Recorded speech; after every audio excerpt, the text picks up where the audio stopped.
और दूसरा animal kingdom. इसमें यूनिसेल्यूलर के द्वारा प्रॉब्लम अराइज हुआ और बैक्टीरिया के द्वारा इलाज हुआ। इसलिए टू सॉल्व दिस प्रॉब्लम, ये प्रॉब्लम को सॉल्व करने के लिए थर्ड किंगडम का बना। कहाँ बना? थर्ड किंगडम बन गया। थर्ड किंगडम बन गया। थर्ड किंगडम का बाबू क्या नाम हो गया? प्रोटिस्टा। क्या नाम हो गया? Protista. In kingdom protista contain those organism which differ from plant animal. अब यहाँ पर सवाल आ गया कि प्रोटिस्टा में कौन रहेगा? देखिए, प्रोटिस्टा में वही रहेगा जो प्लांट किंगडम और एनिमल किंगडम में प्रॉब्लम क्रिएट कर रहा था। यानी ये जो टू किंगडम ऑफ क्लासिफिकेशन में जो प्रॉब्लम क्रिएट कर रहा था, उसी को अर्नेस्ट हैकेल ने प्रोटिस्टा में डाल दिया। कब? 1866 में। अब यहाँ पर देखिए, टू किंगडम ऑफ क्लासिफिकेशन अब किस में चेंज हो गया बाबू? अब ये चेंज हो गया three kingdom classification. Now two kingdom of classification change into three kingdom of classification. और तीन किंगडम क्या हो गया? देखिए, पहला आपका प्रोटिस्टा हो गया, फिर दूसरा क्या हो गया? प्लेंटेई हो गया, तीसरा एनिमेलिया हो गया। अब चलिए हम लोग अब हम लोग थ्री किंगडम ऑफ क्लासिफिकेशन, इसके पहले हम लोग देख चुके थे। अब इसके बाद हम लोग देखने जा रहे हैं फोर किंगडम ऑफ क्लासिफिकेशन। इसके बाद हम लोग क्या देखने जा रहे हैं? Four kingdom classification. जैसा कि हम लोग ने इसके पहले हम लोग पढ़ चुके हैं कि टू किंगडम ऑफ क्लासिफिकेशन में एनिमल और प्लांट को डाला गया। थ्री किंगडम ऑफ क्लासिफिकेशन में एक प्रोटिस्टा को दिया गया, प्लांट को दिया गया और एनिमल्स को दिया गया। अब इसके अलावे हम लोग फोर किंगडम ऑफ क्लासिफिकेशन पढ़ने जा रहे हैं। देखिए, जो किंगडम प्रोटिस्टा था, the kingdom protista was given by the kingdom protista was given by Ernest Haeckel. It includes eukaryotics, algae, fungi, protozoa, and prokaryotics, bacteria and cyanobacteria. यानी Ernest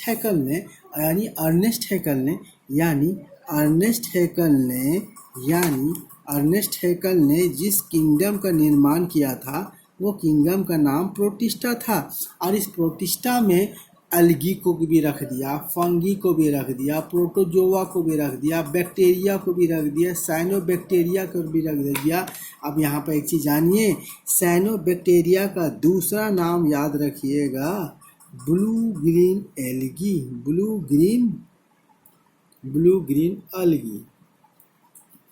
cyanobacteria का दूसरा नाम क्या हुआ? Blue green algae. और यही cyanobacteria आपके तालाब को पोल्यूटेड कर देता है। जब तालाब में बहुत ज़्यादा ऑर्गेनिक वेस्ट मटेरियल डिपॉजिट कर दिया जाएगा, यानी तालाब में ऑर्गेनिक वेस्ट मटेरियल को डिस्चार्ज कर दिया जाएगा, फेंक दिया जाएगा, तब वहाँ पर साइनोबैक्टीरिया का निर्माण हो जाता है और ये आपके तालाब को पोल्यूट कर देता है। तो यहाँ पर एक चीज़ देखिए, यहाँ देखिए, अर्नेस्ट हैकेल ने प्रोटिस्टा लाया। अर्नेस्ट हैकेल ने क्या लाया? प्रोटिस्टा लाया। अब प्रोटिस्टा में ये सब को डाल दिया, प्रोटिस्टा में सबको डाल दिया। सबको डालने के बाद प्रॉब्लम क्रिएट होने लगा। सबको डालने के बाद क्या होने लगा? प्रॉब्लम क्रिएट होने लगा। प्रॉब्लम किसके द्वारा क्रिएट हो? देखिए, प्रोकैरियोटिक और यूकैरियोटिक। चलिए, इसके पहले हम आपको बता चुके हैं कि प्रोकैरियोटिक क्या होता है, यूकैरियोटिक क्या होता है। शॉर्ट में आप याद रख सकते हैं कि प्रोकैरियोटिक मीन्स होता है पहले का सेल। दूसरा बात याद रखना है कि प्रोकैरियोटिक मतलब क्या हो जाएगा? लेस डेवलप सेल, अर्ध विकसित सेल। और यूकैरियोटिक्स के बारे में आप लोग क्या जानिएगा? यूकैरियोटिक जो है आपका डेवलप सेल है। यूकैरियोटिक क्या है? डेवलप सेल है। इसका body structure, eukaryotic cell differ in body structure. देखिए, prokaryotic and eukaryotic differs in their body structure. अपने बॉडी स्ट्रक्चर सटेगा। यूकैरियोटिक्स में क्या पाया था? देखिए, यूकैरियोटिक्स पोजेसेस क्या पोजेसेस कर रहा है? देखिए, ट्रू न्यूक्लियस, इसका न्यूक्लियस पूरा विकसित है, न्यूक्लियस पूर्ण रूप से विकसित है, पूरा काम करता है। और इसका राइबोसोम कैसा है? 80S का। राइबोसोम कैसा है? 80S का।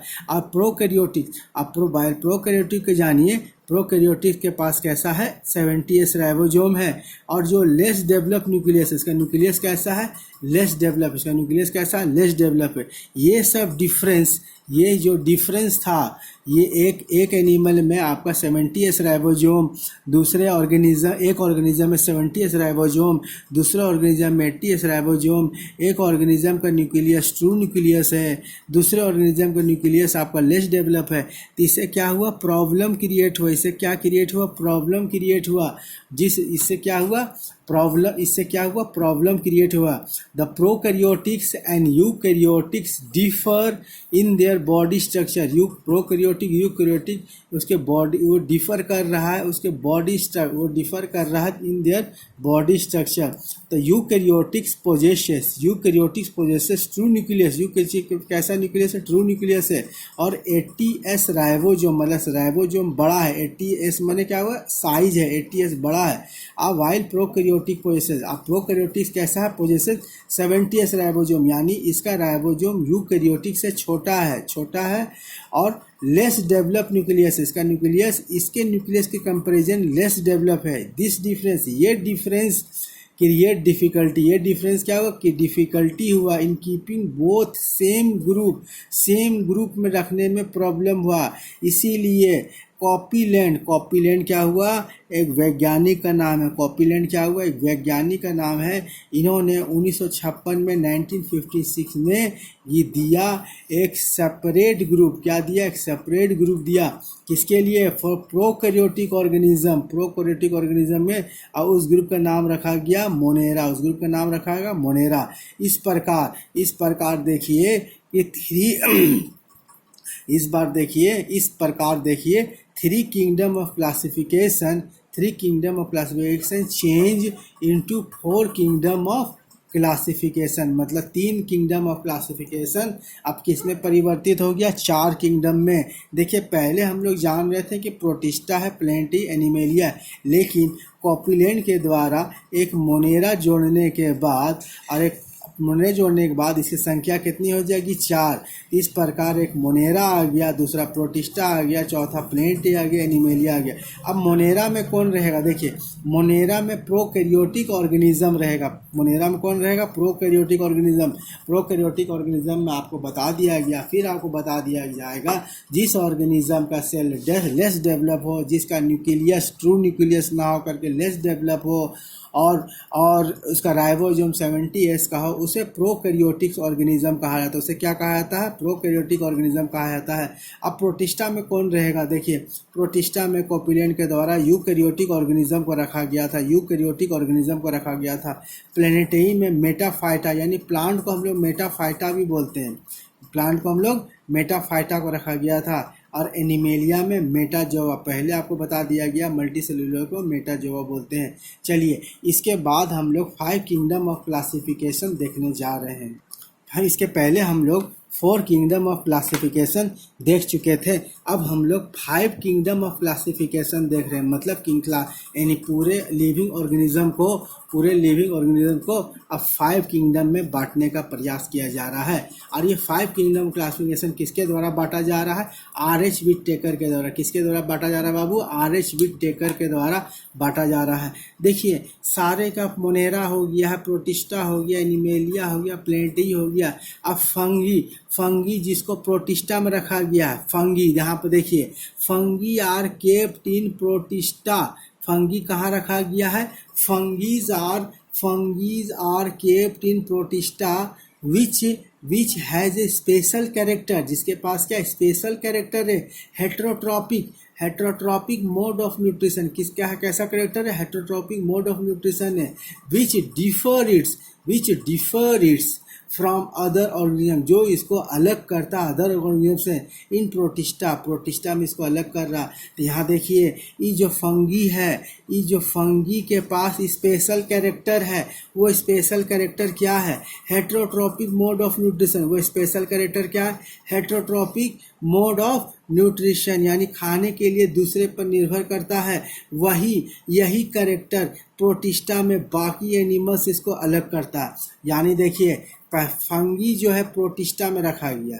अब फंगी के पास एक स्पेशल कैरेक्टर है, फंगी के पास क्या है कि स्पेशल कैरेक्टर है, एक विशेष गुण है। वो विशेष गुण क्या है, ये इसका खाने का तरीका, ये हेटरोट्रॉपिक मोड ऑफ न्यूट्रिशन करता है, यानी खाने के लिए अपना रॉ मटेरियल के लिए खाने के लिए किसी और पर निर्भर करता है। जो इसका एक स्पेशल मोड ऑफ न्यूट्रिशन हो गया in comparison with protista. In comparison with protista के कंपेरिजन में इसका न्यूरो न्यूट्रिशन अलग था। सो आर एच विटेकर, आर मैंने रॉबर्ट, एच मैंने हार्डिंग, विटेकर एक वैज्ञानिक का नाम है, गेट अनसेटिस्फाइड, इससे असंतुष्ट हुआ। किस बात से संतुष्ट हुआ कि फंगी को प्रोटिस्टा में रखा गया है। So R H Whittaker get unsatisfied and form separate group for fungi, और फंगी के लिए एक सेपरेट ग्रुप बनाया।